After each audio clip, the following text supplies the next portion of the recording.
Welcome to another exciting episode of The Trading Bell. This week on the program, we are coming to you from Ruaka. This is Kiambu County, where we'll be speaking to Dr. James Moria, the CEO of Centum Investment. It's one of the companies that has posted some very interesting results, 7.2 billion shillings in net profits. And of course, they've declared a very interesting dividend for their staff. We'll be taking him to task on just what are they doing that other companies are not doing to survive this COVID-19 pandemic.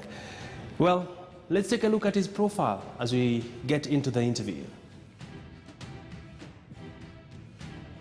Dr. Moria is the Group Chief Executive Officer and the Managing Director of Centum Investment Company, a position he has held since October 2008.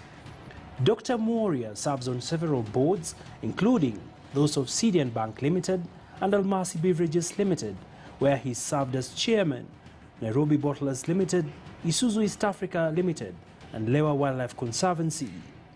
Dr. Moria also serves as a Director of Centum Exotics Limited, Investpool Holdings Limited, Centum Development Company Limited, and Two Rivers Lifestyle Center Limited. Dr. Moria was also appointed as the Chancellor of Machakos University in October 2016. Dr. Moria holds a Bachelor of Law degree from the University of Nairobi and a doctorate in business from Machakos University. He is an advocate of the High Court of Kenya, a CFA charter holder, a Chartered Global Management Accountant, a Fellow of the Kenya Institute of Management, and a member of the Institute of Certified Public Accountants of Kenya. Thank you, sir, for making time for us on the Trading Bell. Thank you, Abby. It's a pleasure to host you here. Thank you, sir. Yeah. And quite an interesting time to be in this space, especially now that we're seeing the COVID-19 pandemic, of course, having a big toll on the economy, at the same time, just changing how people work. I don't know, what has been the case for your company? Yeah, I think just like the rest of the world, we've had to adjust to the COVID environment. Fortunately, at Centum, we had invested in systems a few years back. Yeah. So it was very easy for people to adjust from working in the office to working at home.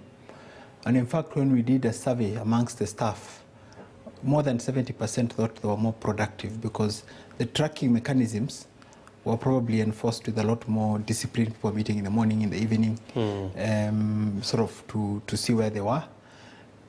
Our portfolio companies, it has been mixed. Some have continued to do well.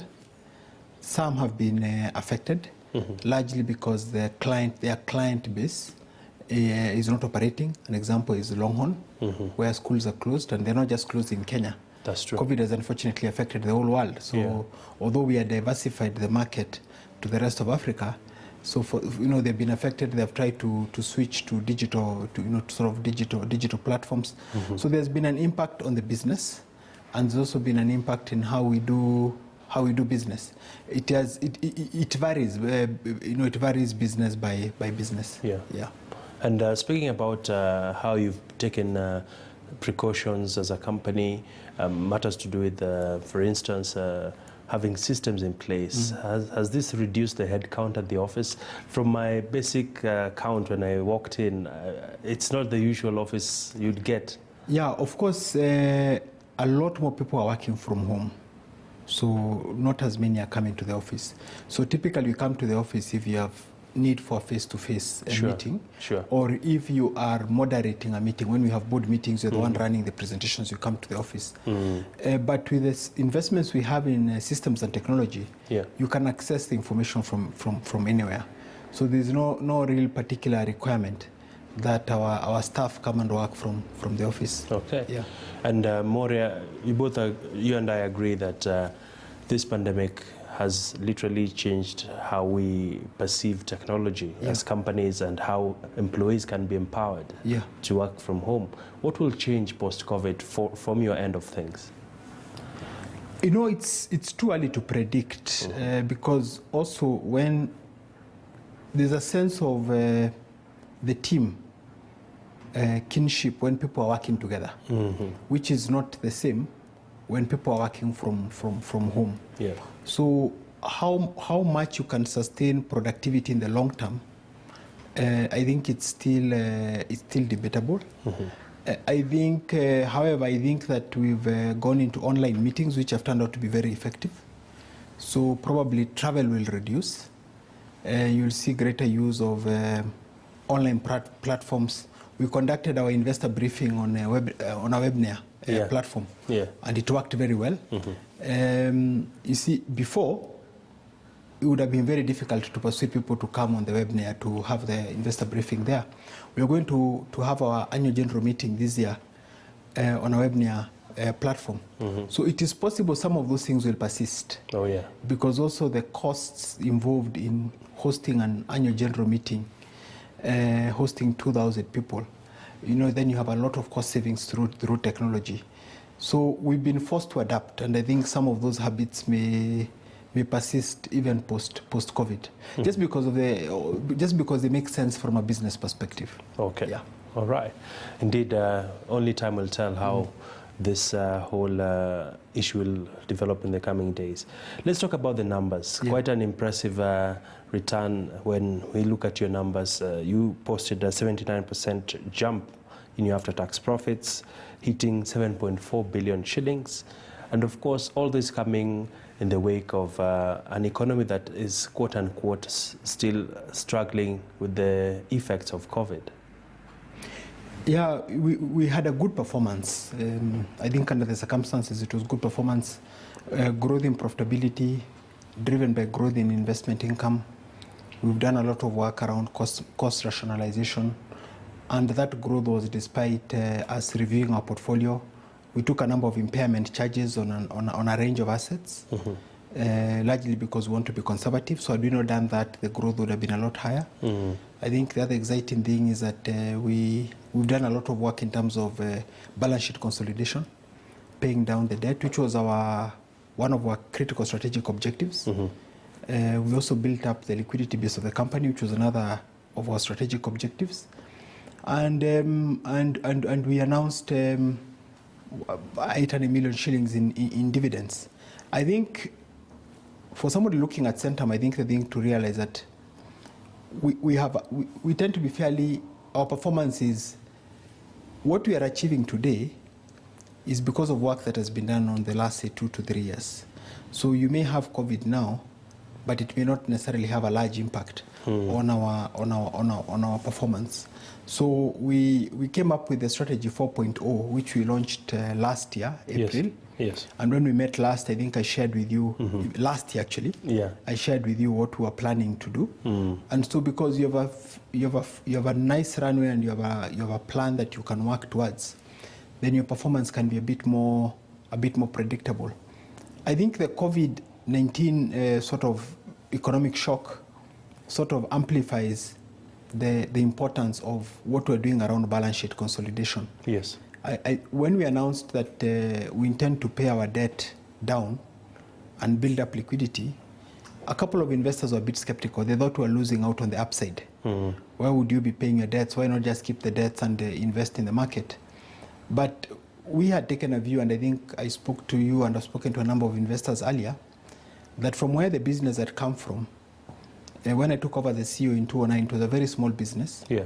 We had taken a bit of risk to scale it up.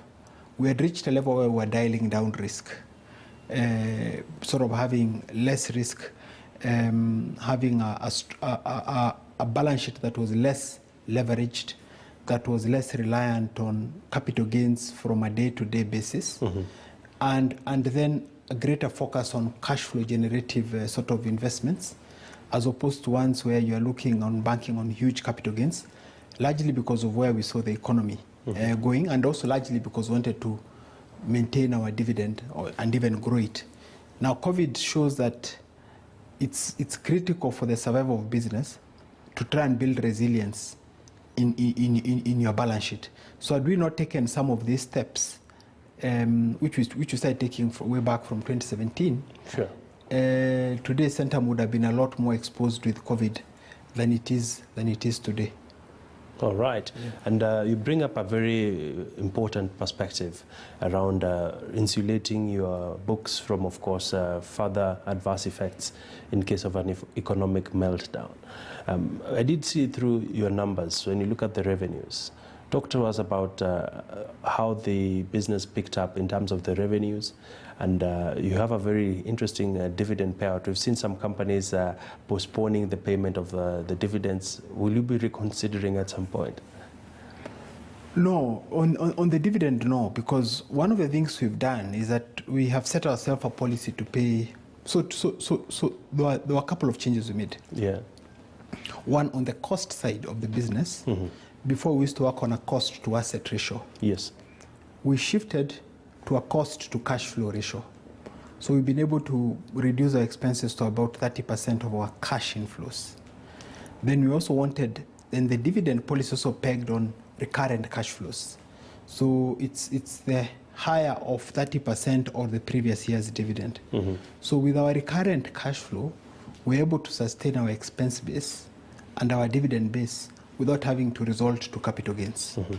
And that was the real objective of Centum 4.0. And the other thing we did is switch the business, because the business has to respond to the economic environment you're in. Sure. The economic environment, the global economic and even the national economic environment we're in, 2009, 2010, 2011, 2012 was a bullish economic environment.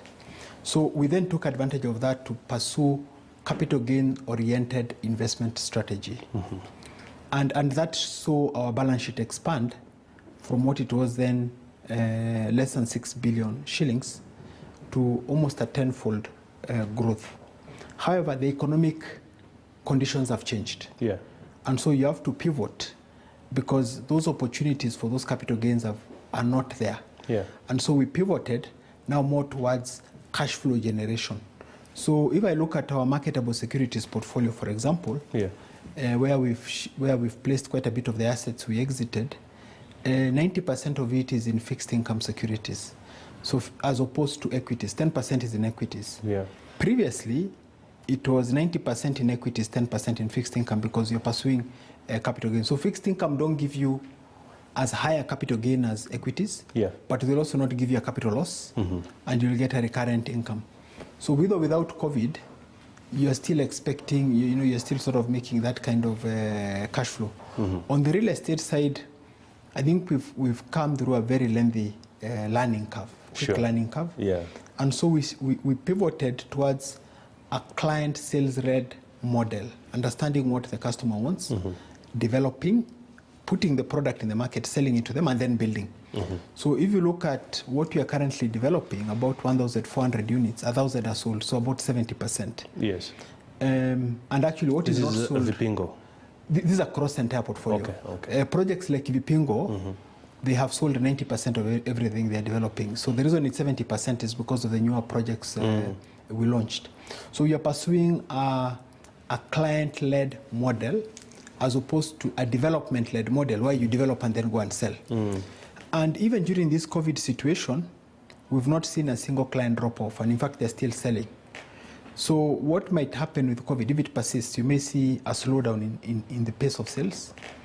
Today we are selling about 60% of what we were selling pre-COVID, which is still good, because with the COVID and the lockdown, I actually suspected it would come down to 10% or 5% or zero, but we're still doing about 60%.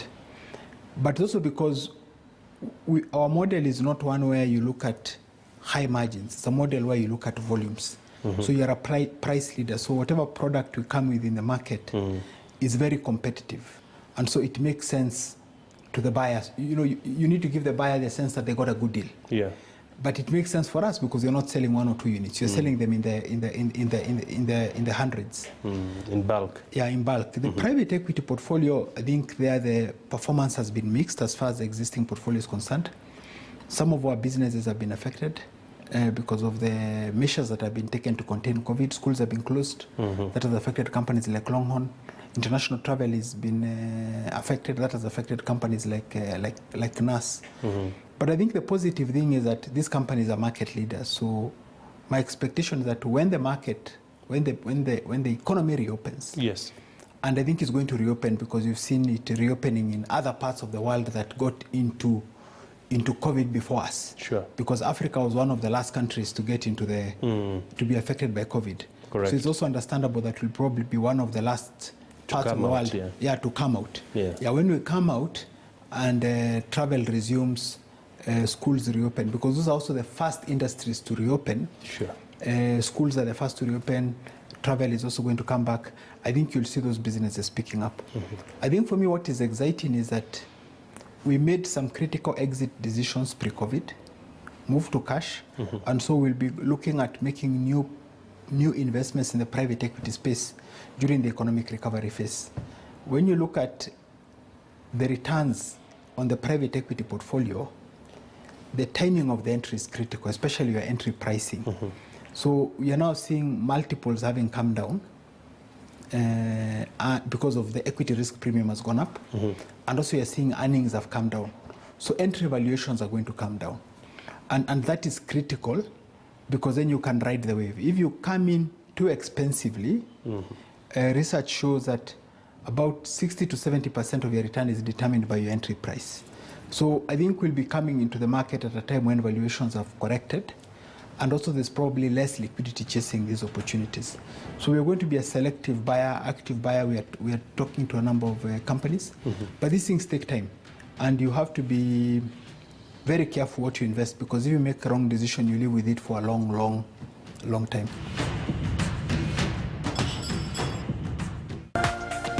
This is KTN News.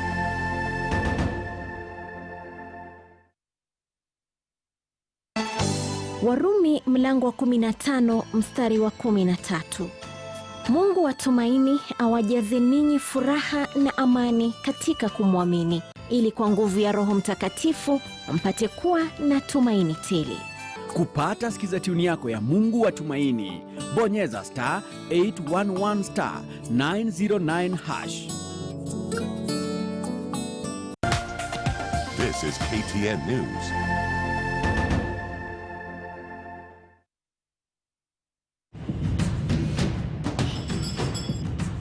We've seen real estate, of course, in other companies taking a bigger hit in light of people and their liquidity being distressed. Have you on your end perhaps seen clients who are experiencing the same? And I was talking to the CEO of Home Africa just the other day, and he was saying that they've had to reorganize how the payments are done, especially for clients who ordinarily might have not missed out in terms of servicing their payments.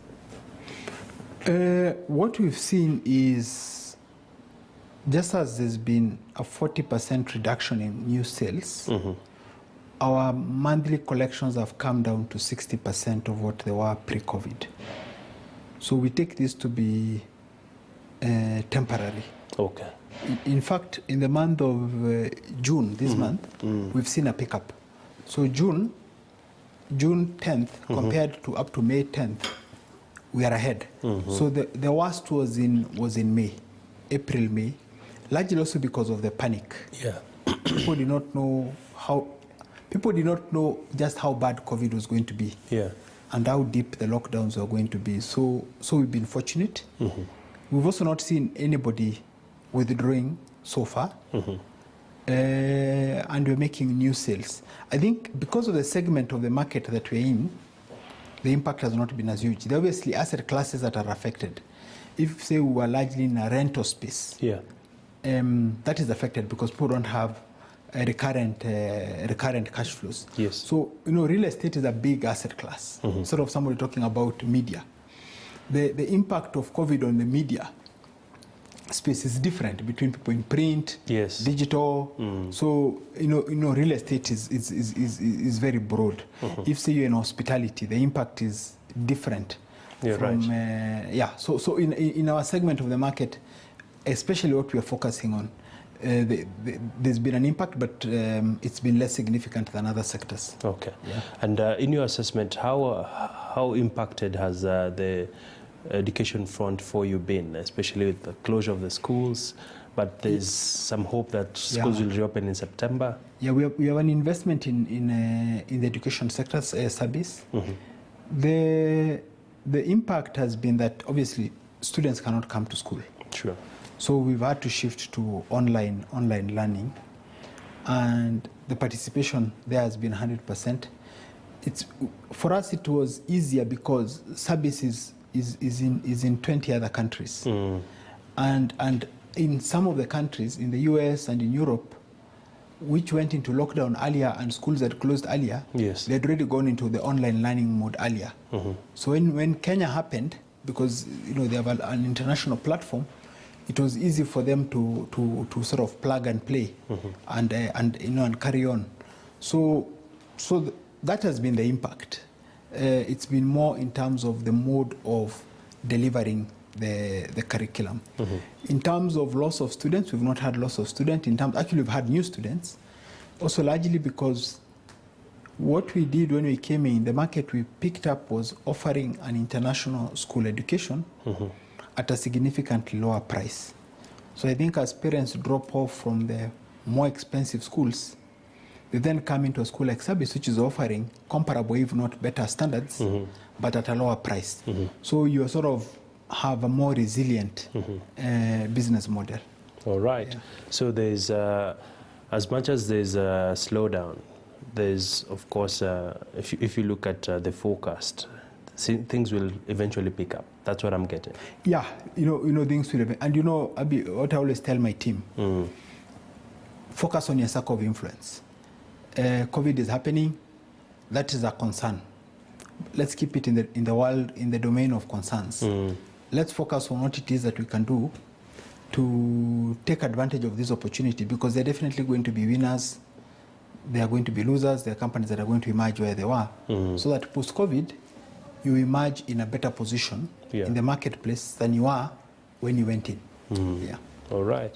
And perhaps as we wrap up, talk to us about new areas of investment over and above what you've already specialized in your portfolios.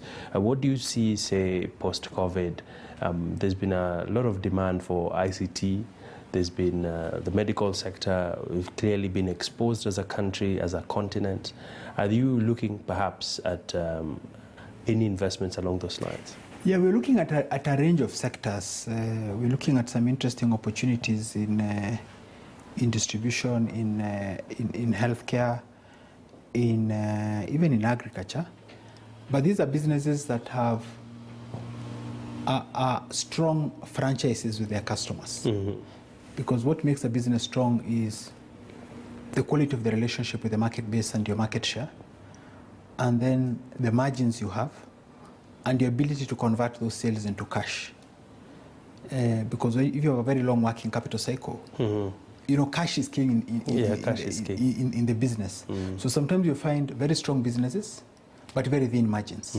So it means that you don't have the resilience to withstand a shock, because your margins quickly go, or high reliance on a few customers, or inability to quickly convert to your sales to cash flow, and therefore requiring a heavy capital structure from a return on capital perspective. So we are looking at a range of companies. We're having valuation discussions. These things take time to conclude. Equity investments are not like debt investments where you conclude fairly quickly. But for us, what I found is that it is more company specific. The investment decision is more entity specific than sector specific, because the range of performance between a mediocre company and a great company in the same sector in our region is very big. And so the idea is to get the best in any sector. So those are the conversations that are going on. We obviously have appetite to make new investments. So and we have a long-term view. So it's about getting the right fit, which we will. But even in the interim, we are earning 12 to 13% on our capital. So it's not a bad return. Yeah. Okay. Yeah. And perhaps as we wrap up, Mr. Moria, it would be unfair for me to end this interview without asking you the recent acquisition by your chairman, Mr. Chris Kirubi. When you look at his shareholding in the company, talk to us about the significance of that acquisition of the shares, and what does it mean for him really as a chair? Yeah, I think in terms of background, there's a CMA, there's a requirement in the law that once you get above 25%, you must either make a takeover offer or get an exemption from making a takeover offer for you to increase your shareholding above 25%. So Dr. Kirubi got above 25% a few years ago, and he got the first exemption, which enabled him to come to the market and increase his shareholding. But he was given a limit of up to 30%, which he built over time, because you don't go to the market and buy the shares in one go. Now at 30%, he needed to go back for another exemption to move now from 30 to 35%, which fortunately he also received. And I think it's several things. I think one, it is his confidence in what the business is doing. And he's had that confidence for a long time. Number two is, if you look at where the price is now and where it has been for a long time at sort of 25 to 30 shillings, and you look at where net asset value per share is, which is 71 shillings, and that 71 shillings is after impairing a number of assets, correct, which are still there, but sort of they have been impaired. Then you look at where the dividend yield is, even relative to other companies. Yes, it's a very attractive buy. You better buy Centum than go to buy the underlying businesses. So for him, I think he sees it as a long-term investment in his portfolio, where you can generate both cash flow and significant potential for capital gains. Because you can imagine now in a market recovery, companies like Centum, which are already deeply undervalued, are the ones that might come out a lot faster. So I think it's a very positive signal when you're a major shareholder who understands the inside of the business and who is quite a savvy investor, makes a decision that he would like to acquire more shares when he has a choice of making many other investment decisions. So it's, for me, very encouraging and a very strong validation that we're probably doing the right thing. Okay. Yeah. And of course, we definitely will be keeping an eye on just how this pans out. Some say it's a very strategic investment by him. No, it is. Centum is one of his core holdings.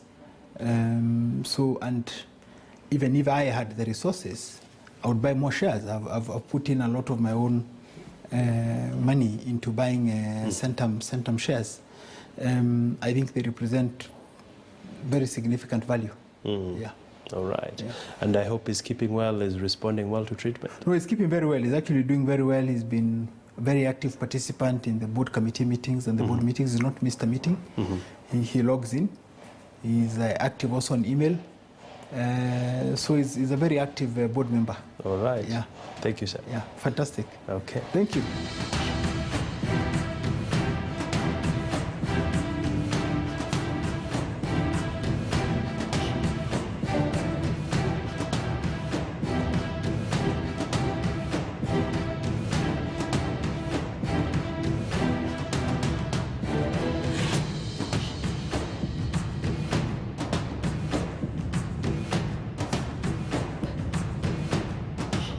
Well, quite some interesting sentiments coming out there from Dr. James Moria, even as he talks to us about how the business has been able to survive through the pandemic, and is quite bullish, saying that things will pick up once the COVID-19 situation is contained.